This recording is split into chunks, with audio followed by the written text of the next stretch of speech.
નમસ્કાર, ગુજરાત ફર્સ્ટમાં આપનું સ્વાગત છે। ન્યૂઝ વોર રૂમ સાથે હું છું દિવ્યા। સમાચારોની શરૂઆત કરીશું મહત્વપૂર્ણ સમાચાર સાથે। સુરક્ષામાં ચૂક થઈ છે સંસદમાં। 22 વર્ષ પહેલા જે ઘટના બની હતી એ ઘટનાને ફરી એક વખત યાદ અપાવી ગઈ આજની આ ઘટના કે જેમાં સંસદમાં સુરક્ષાની ચૂક થઈ હતી। આજ મામલે સૌથી મોટા સમાચાર હાલ સામે આવી રહ્યા છે। સમગ્ર મામલે એફઆઈઆર દાખલ કરવામાં આવી હોવાની જાણકારી સામે આવી છે। પ્રેક્ષક ગેલેરીમાંથી બે શખ્સ વ્યક્તિઓ અહીં કૂદી પડ્યા હતા। મનોરંજન અને સાગર શર્માની ધરપકડ કરવામાં આવી હોવાની જાણકારી પણ સામે આવી છે। સંસદ ભવન બહાર પણ હોબાળો થયો હતો અને બહાર પણ હોબાળો કરનાર બે લોકોને પકડવામાં આવ્યા છે। આ ઘટનામાં 6 જેટલા આરોપીઓમાંથી 5ની ધરપકડ કરી લેવામાં આવી હોવાની જાણકારી। નીલમ અને અમોલ શિંદેની પણ ધરપકડ કરવામાં આવી છે। લોકસભાની બહાર તેમના દ્વારા હોબાળો કરવામાં આવ્યો હતો।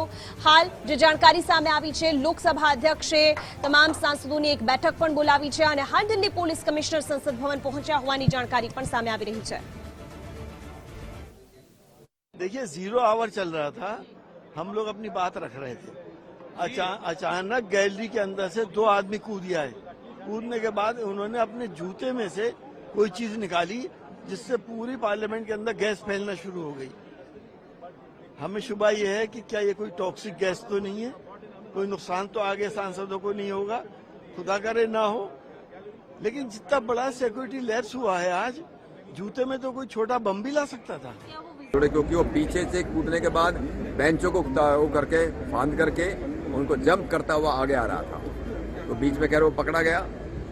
एक दूसरा जो था वो पीछे का पकड़ा गया। हमारे एमपी ने उसको पकड़ा दौड़ करके, जो वहाँ आसपास के हमारे एमपी थे। बाद में सुरक्षा के लोग, सुरक्षा कर्मी भी वहाँ पर आए और जैसे उसको पकड़ा उसके बाद उसने तुरंत जो है गैस छोड़ी है। एक जो है येलो कलर की गैस थी, दूसरे वाले जो पीछे था उसने भी गैस छोड़ी है। एक बहुत बड़े सुरक्षा का हमारी ये चूक आज हुई है। आज के दिन ही 2 लोग वहां अंदर घुसे और उन्होंने जो है पार्लियामेंट पर सीटिंग डिस्टर्ब करने की कोशिश की, मगर एमपीज ने उनको पकड़ के पुलिस के हवाले कर दिया और अब जांच होगी। जो भी ये एक गंभीर विषय है और इस पे जो है एक बहुत डूंगी जांच की जरूरत है। डंगाई से इसकी जांच होनी चाहिए। बड़ा सिक्योरिटी चौक है क्योंकि जब से ये नया पार्लियामेंट बना है इसका ये प्रॉब्लम आ रहा है। आने जाने का रास्ता एक ही है, कोई भी पार्लियामेंट में जा रहा है, कैंटीन में सब इकट्ठे बैठ रहे हैं, वो थोड़ा सा सेपरेट चाहिए। पुराना पार्लियामेंट था, ये सब चीजें अलग अलग थी, वहां तक पहुंचने को 10 बार सोचता था, लेकिन ये बहुत बड़ी सिक्योरिटी चूक हुई है। आज मुद्दे વધુ जानकारी साथ देवनाथ पांडे जुड़ाई गया है। देवनाथ, ये पूरे मामले में अभी क्या ज्यादा अपडेट?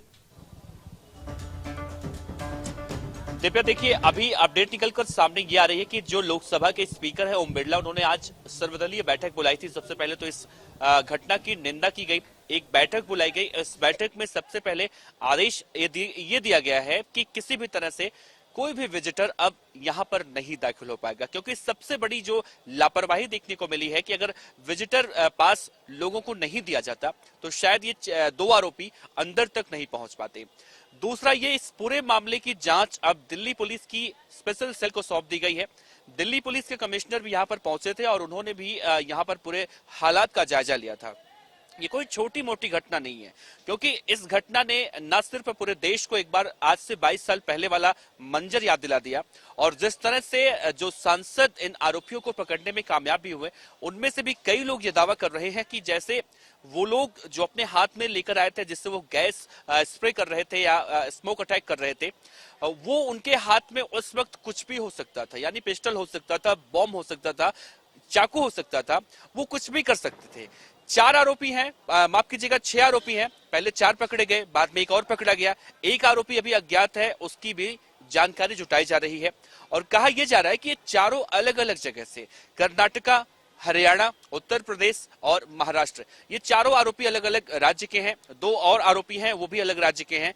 तो सामने ये बात निकलकर सामने आई है कि सोशल मीडिया के माध्यम से इनकी आपस में दोस्ती हुई और इन्होंने एक तरह से प्लानिंग बनाई। अब ये प्लानिंग कब बनाई गई, क्यों बनाई गई, इसका उद्देश्य क्या था, ये अभी निकलकर सामने नहीं आया है। लेकिन जिस तरह से ये चारों आरोपी आज यहाँ पर जो सबसे पहले गिरफ्तार डिटेन किए गए हैं, इनसे पूछताछ की गई है। सांसदों ने भी, बहुत सारे लोगों ने उनकी वहां पर जमकर वहां पर देखने को मिला।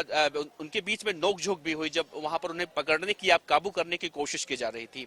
तो ये संसद की सुरक्षा में एक बहुत बड़ी लापरवाही कही जा सकती है और इससे न सिर्फ हमारे देश में बल्कि विदेश में भी एक अलग तरह का सिक्योरिटी लापरवाही को लेकर मैसेज जा रहा है जो कहीं से सही नहीं है। ओम बिरला ने इस बात की पूरी तरह से निंदा की है और यही सबसे बड़ी वजह भी रही है कि अब सर्वदलीय बैठक बुलाई गई है।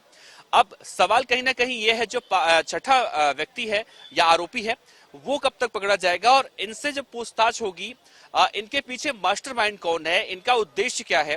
शुरुआती जो जांच पड़ताल है या फिर शुरुआती जो दृष्टि है उसे देखकर यही कहा जा रहा है कि ये आरोपी भारत माता जय के नारे लगा रहे थे, जय भीम के नारे लगा रहे थे और तानाशाही नहीं चलेगी कुछ इन शब्दों का इस्तेमाल कर रहे थे।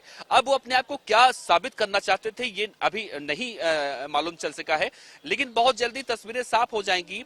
इस घटना ने आज से 22 साल पहले वाला जो मंजर याद दिलाया है और एक सबसे बड़ी अहम चीज और देखी जा रही है कि पहले जो संसद भवन पुराना हुआ करता था, जैसा अभी सांसद जिक्र कर रहे थे बयान में, पहले विजय चौक के तरफ से लोग सांसद आते थे और वहीं से एंट्री होती थी। लेकिन जब से नया पार्लियामेंट बना है और यहाँ से कार्य जो है सुचारू रूप से चलने लगा है, तब से पीछे वाला गेट यानी कि जो पहले रेड क्रॉस रोड हुआ करता था किसी जमाने में सेंट्रल विस्टा योजना या फिर नए संसद बनने से पहले, ये रास्ता बंद होके फिर अब यातायात भवन है वहां से आते हैं और यहाँ से सुरक्षा के लिहाज से उतनी सुरक्षा नहीं कही जा सकती जो फ्रंट से यानी कि जो साउथ ब्लॉक से जो रास्ता पहले हुआ करता था वहां सुरक्षा ज्यादा हुआ करती थी। एक ये भी सबसे बड़ी वजह हो सकती है। खैर ये 4 से लेकर 6 आरोपी वहां पर कैसे पहुंचे, क्यों पहुंचे, दिल्ली पुलिस की स्पेशल सेल इस पूरे मामले में जांच पड़ताल कर रही है। FIR दर्ज हो चुकी है और जितने भी नाम निकलकर सामने आ रहे हैं उन सब पर कार्रवाई करने की बात कही जा रही है। जी दिव्या। जी देवनाथ, जानकारी के लिए धन्यवाद। અને જ્યારે આ પ્રકારની ઘટના સંસદથી સામે આવી રહી છે તેને લઈને ઘણા બધા સવાલો પણ ઉઠી રહ્યા છે અને તેને જ લઈને મહત્વપૂર્ણ જાણકારી સામે આવી રહી છે કે યુથ કોંગ્રેસ છે તેમના દ્વારા યુથ કોંગ્રેસના પ્રમુખ દ્વારા આ પ્રકારે જ્યારે તેમની સાથે વાતચીત કરવામાં આવી ત્યારે તેમણે સવાલો ઉઠાવ્યા છે કે તેમને પાસ કોણે આપ્યો હતો, તેમની એન્ટ્રી કઈ રીતે થઈ હતી, લોકો સંસદમાં કેવી રીતે ઘૂસી ગયા તેની તપાસ પણ થવી જોઈએ। આ સાથે જેમને સાંસદની સહી સાથે તેમને આ પાસ મળ્યો છે તેમની પણ તપાસ થવી જોઈએ। આ સાથે મનોરંજન અને સાગર શર્મા કે જેમની ધરપકડ કરી લેવામાં આવી છે, પરંતુ શ્રીનિવાસે એવું પણ કહ્યું છે કે લોકો હથિયાર લઈને આવ્યા હોત તો શું થઈ શક્યું હોત, તે ઘણી બધી જે શંકાઓ છે તે ઉપજી હોઈ શકે, પરંતુ શ્રીનિવાસ દ્વારા સાથે શું કહેવામાં આવ્યું હતું આવો સાંભળીએ। हमारे साथ यूथ कांग्रेस के प्रेसिडेंट श्रीनिवास जी हैं, इनसे बात करते हैं। सर, जिस तरह से आज संसद में घटना हुई, 2 लोग घुस गए, कैसे देखते हैं इसको सिक्योरिटी के लिहाज से? देखिए, ये इस पे कोई सारे पार्टी का नेता, इस देश का जो मेन सारे वरिष्ठ नेता लोग और पॉलिसी मेकर्स, वहाँ उनके बीच ये लोग कैसे गया। जो सिक्योरिटी 5 लेयर क्रॉस करके जाना इतना छोटी बात नहीं है। किस तरीके के उन लोग ने स्प्रे लेके गए, इन केस वो कुछ केमिकल का स्प्रे हो जाता था और कोई वेपन लेके जाता था, कुछ ऐसा आस्था हो जाता था, तो क्या मीन्स कोई सोच नहीं सकता है। देश का सारे नेता के उतने वो, ये तो गंभीर से इसको लेना चाहिए और इसके इंक्वायरी होना चाहिए। उसके ऊपर जो भी कार्रवाई जो निकल के आएगा उनके ऊपर कार्रवाई। ऐसे पास भी किसने दिया है, ये बात है। जानकारी ये आ रही है सर कि बीजेपी के सांसद हैं मैसूर से, उनके विजिटर पास पर आए थे वो लोग, तो इसके उनके ऊपर कार्रवाई इंक्वायरी होना चाहिए। इंक्वायरी होते उस पर कौन है, क्या है, कैसे हुआ, कैसे आया, क्यों 22 साल के बाद सेम डे सेम समय में हो रहा है। इतना ही तो ये तो बहुत छोटी बात नहीं है।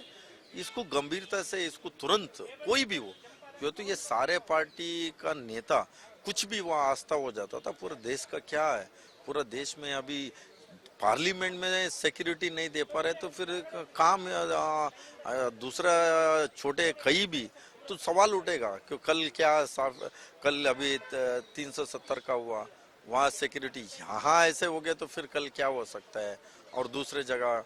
ये तो कहीं ना कहीं इसको बहुत सोचने का बात है और इसको कमेटी बना के जो भी हो इसके ऊपर तुरंत एक्शन होना चाहिए। क्या लगता है विजिटर पास बंद कर देना चाहिए इस घटना के बाद? देखिए, ऐसे विजिटर्स पास बंद करने से नहीं है, सिक्योरिटी और थोड़ा इसको बढ़ाना चाहिए। कैसे वो लोग अंदर तक लेके गया है उसको सिक्योरिटी को और थोड़ा इसको आगे मीन्स किस तरीके से सारे इसका स्कैन हो, जो भी हो, इस पे और थोड़ा इनको ध्यान देने का जरूरत है। देखिए, आखिरी सवाल करूंगा सर, पीएम मोदी जब आते हैं तो आप देखते हैं किस तरह से रूट लगता है, सिक्योरिटी बढ़ाई जाती है, वहां पर वो भी मौजूद हो सकते थे आज। अगर कुछ भी अनहोनी होती तो फिर नहीं, नॉट ओनली ये पीएम का बात नहीं है, सारे देश का लीडर है, वरिष्ठ नेता लोग है, किसी का भी हो जाता था, कुछ भी आस्था हो जाता था। वो इजी बात नहीं है, छोटी बात नहीं है, इसको गंभीरता से देखना चाहिए। आगे इस तरीके का आस्था इस कहीं घटना से बाहर क्या मैसेज जाएगा? तो सिक्योरिटी फेल्यूर है ना बॉस, ये बहुत बड़ा फेल हो गया है। इस देश का सिक्योरिटी को लेके क्वेश्चन उठेगा ना, इसको लेके पॉलिसी मेकिंग जगह है, मेंबर नया पार्लियामेंट है, 5 लेयर सिक्योरिटी क्रॉस करके जाना ये छोटी चीज नहीं है। विश्व गुरु हम ऐसे बनेंगे? वो मैं इस पे ज्यादा राजनीति, ये है ना, ये बहुत सीरियस इशू है, मैं इस पे ज्यादा राजनीति का बात नहीं करना चाहता हूँ। इसको सीरियसली जो घटना हुआ है उसको देखना चाहिए। शुक्रिया सर बात करने के लिए। तो साफ तौर से यूथ कांग्रेस के प्रेसिडेंट श्रीनिवास जी, इनका साफ तौर से यही कहना है, जिस तरह से सुरक्षा में आज चूक हुई है 13 दिसंबर 2023 के दिन, यानी आज से 22 साल पहले ऐसी ही लापरवाही देखने को मिली थी, वैसी ही लापरवाही यहां पर देखने को मिली। वो कुछ भी हो सकता था, इसकी जांच पड़ताल होनी चाहिए। कैमरामैन गौरव के साथ दिवनाथ पांडे, गुजरात फर्स्ट, दिल्ही। અને જે રીતે સંસદમાં સુરક્ષામાં ચૂક થઈ છે તેને લઈને રાજકોટના સાંસદ રામ મોકરિયાએ શું કહ્યું તે પણ સાંભળીએ।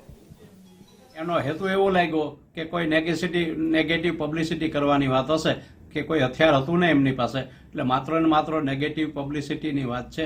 હવે આ બાબતે સરકાર પણ સજાગ થશે અને સિક્યુરિટી પણ ખૂબ ટાઈટ કરશે અને આની બાબતમાં ગંભીરતાથી તપાસ કરવી જોઈએ કે કોના થ્રુ મોકલેલ છે, કોનું આ કાવતરું છે અને શા માટે આ થયું છે, એ એટલી ચોકસાઈ કરવી જોઈએ। અને હવે પછી આવનાર દિવસોમાં રાજ્યસભા લોકસભામાં કોઈ પણ અજાણ્યો શખ્સ આવનાર હોય જેનો પાસ બને એની બરાબર ખરાઈ ચોકસાઈ કરવી જરૂરી લાગે છે।